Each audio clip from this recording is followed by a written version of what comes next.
एकपटक यो भिडियो हेर्नुहोस् त।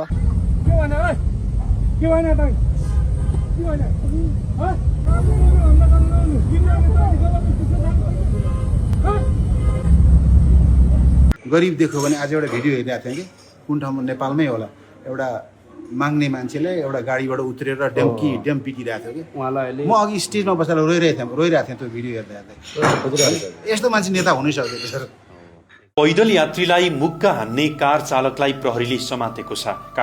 त्यो भिडियोमा जुन तपाईहरुले देख्नुभयो नि, जुन गाडीबाट ओर्लेर एउटा धनातेले एउटा पैदल यात्रीलाई कुट्यो भन्नुभयो, तपाईहरु जुन आरोप लगाउनु भयो नि, त्यो एकदमै गलत आरोप हो है।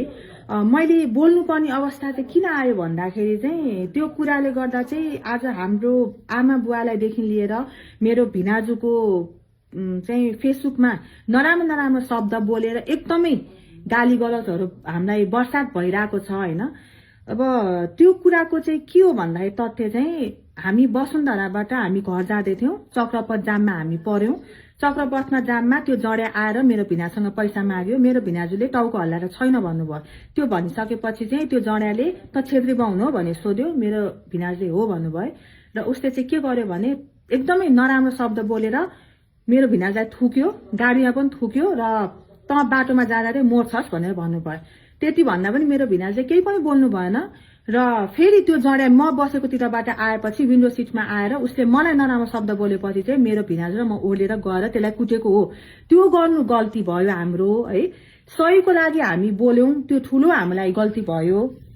आज त्यही कुरा तपाईहरुको दिदी बहिनीलाई भएको भए पनि तपाईहरु के त्यसै चुप्लाएर बस्नुहुन्थ्यो? मिडियाले हामीलाई यति नराम्रो पोर्ट्रे गर्दियो कि एकदमै कि हामीले त मान्छे नै मारेको जस्तो ठुलो क्राइम जस्तो गर्यो। तर हामी सत्य कुरा हामीले बोल्दाखेरि, सत्य कुराको लागि हामीले बोल्दाखेरि चाहिँ हामी यति नराम्रो भइन्छ भने चाहिँ हामीले सोचेको थिएनौं के।